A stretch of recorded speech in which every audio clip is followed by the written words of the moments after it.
Assalamu alaikum wa rahmatullahi ta'ala wa barakatuh. Parmi les épisodes les plus controversés de la Sira figure une histoire souvent désignée en Occident sous le nom des versets sataniques. Selon certains récits, lors de la récitation publique de la sourate An-Najm, des paroles auraient été prononcées qui semblaient reconnaître les divinités mécoises, provoquant stupeur chez les croyants et soulagement chez les polythéistes. Cet épisode, abondamment repris par les détracteurs de l'islam et longuement débattu par les savants musulmans, soulève des questions profondes. Que disent réellement les sources anciennes? Quelle est la fiabilité de ces récits? Et pourquoi cette controverse continue-t-elle de susciter autant de passion plus de 13 siècles plus tard? Pour comprendre ce qui s'est réellement joué à la Mecque, il faut revenir aux textes, aux chaînes de narration et aux analyses des théologiens, qui dès les premiers siècles de l'islam ont examiné cette histoire avec rigueur. Au cœur de la période prophétique mécoise, un événement inattendu vient bouleverser la situation. Contre toute attente, un groupe de musulmans ayant émigré en Abyssinie sur l'ordre du prophète sallallahu alayhi wa sallam afin de protéger les plus vulnérables est de retour à la Mecque. Mais pourquoi ces hommes et femmes auraient-ils quitté une terre où ils vivaient en sécurité pour revenir au cœur même du danger? Tout commence par une rumeur porteuse d'espoir. On dit que les notables Quraysh auraient enfin embrassé l'islam. La perspective de retrouver leur terre natale et leurs proches ravive en eux une joie immense. Pourtant, la désillusion est totale. À leur arrivée dans la Sainte Cité, ils découvrent que rien n'a changé. Pire encore, les persécutions se sont intensifiées. Certains parviennent à entrer à la Mecque sous la protection d'un notable, conformément aux règles tribales. D'autres, comprenant immédiatement le danger, rebroussent chemin et retournent en Abyssinie, sous la protection du Négus. Ce retour sera connu plus tard sous le nom de seconde émigration en Abyssinie. Pour mieux comprendre cet épisode de la Sira, il est nécessaire de se tourner vers les sources classiques. Elles rapportent plusieurs versions de cet événement, et toute la controverse repose sur la détermination de celle qui reflète le mieux la réalité historique. Afin de clarifier ce passage, concentrons-nous sur les trois versions principales. La première est rapportée dans Sahih al-Bukhari. Un jour, le prophète sallallahu alayhi wa sallam récite publiquement la sourate An-Najm devant les Mécois. Au dernier verset, Allah dit « Fasjudu lillahi wa'budu » Prosternez-vous donc devant Allah et adorez-le. Le prophète se prosterne, suivi par les musulmans présents. Saisis par la puissance de la récitation, plusieurs Quraysh non musulmans se prosternent également. Dans la conception islamique, le Coran n'est pas un texte ordinaire. Les paroles divines, surtout lorsqu'elles sont récitées par le messager lui-même, produisent un effet sur l'âme qui dépasse toute explication rationnelle. Cette prosternation ne signifie pas nécessairement une adhésion au message, mais peut être comprise comme un élan spirituel soudain, un retour instinctif à la fitra, la nature originelle de l'être humain. De nombreux convertis à l'islam témoignent d'ailleurs s'être rapprochés d'Allah simplement en entendant une récitation du Coran, parfois même sans en comprendre le sens. Venons-en maintenant à la seconde version, l'une des plus controversées et souvent reprise par les détracteurs de l'islam. Elle affirme que lors de la récitation de la sourate Al-Najm, le diable aurait insinué des paroles au prophète, qu'il aurait répétées à voix haute, provoquant confusion chez les musulmans et joie chez les polythéistes. L'incident aurait concerné le verset Afara'aytumul Lata wal Uzza wa Manat al-Thalithata al-Ukhra. Avez-vous considéré Al-Lat, Al-Uzza et Manat, cette troisième autre? Selon les récits, le verset suivant aurait été remplacé par Tilkal gharaniqul ula wa inna shafa'atahunna la turtaja. Ce sont là les sublimes déesses dont vous devez espérer l'intercession. Ces paroles flatteraient les divinités païennes, comparées aux gharaniq, oiseaux majestueux au long cou. Les Quraysh auraient alors cru à un compromis religieux et se seraient prosternés en signe de satisfaction. La nouvelle serait ensuite parvenue aux exilés d'Abyssinie expliquant leur retour.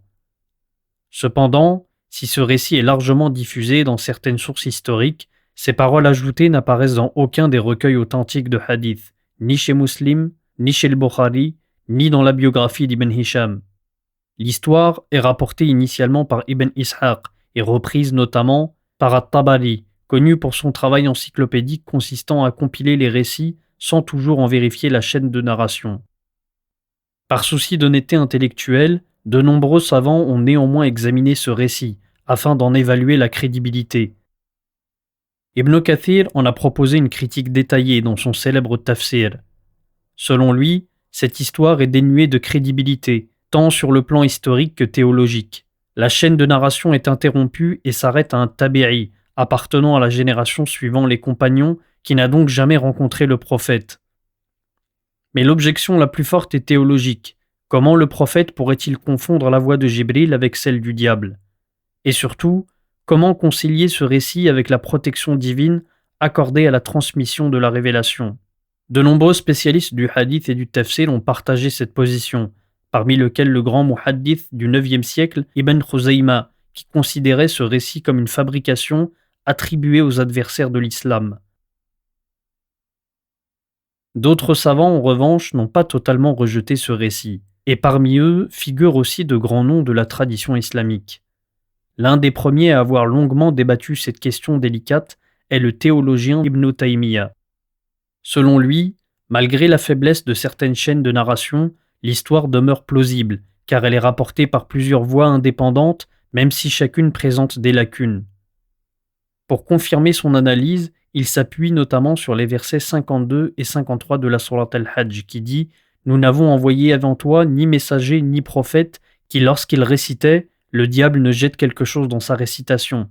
Mais Allah abroge ce que le diable jette, puis Allah rend ces versets parfaitement clairs. Allah est omniscient et sage. » Puis il continue dans le verset suivant « Afin qu'il fasse de ce que le diable jette une épreuve pour ceux dont le cœur est malade et pour ceux dont les cœurs sont endurcis. Les injustes sont certes dans une dissension profonde. » Pour Ibn Taymiyyah, ces versets indiquent clairement que les prophètes peuvent être confrontés à des perturbations de leur mission, mais Allah corrige immédiatement toute altération.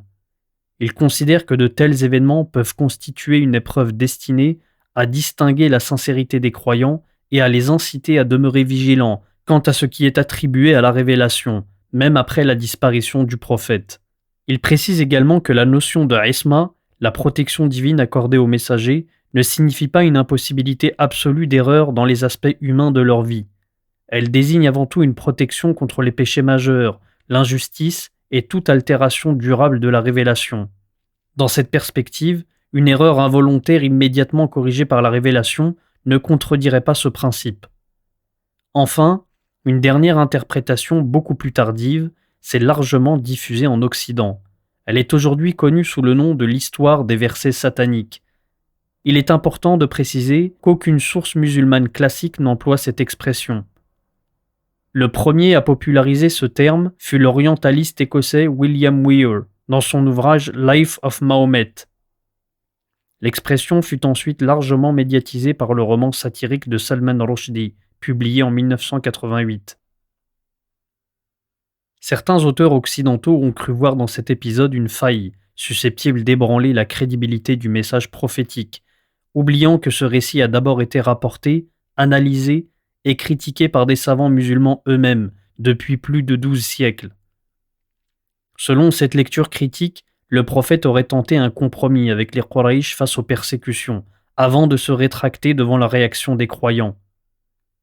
Cette interprétation demeure aujourd'hui l'une des plus répandues dans certains travaux académiques, bien qu'elle repose souvent sur des sources dont la fiabilité fait l'objet de débats.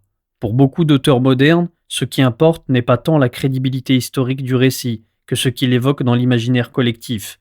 L'image d'un faux prophète dont la mission serait guidée par des calculs politiques plutôt que par une révélation divine.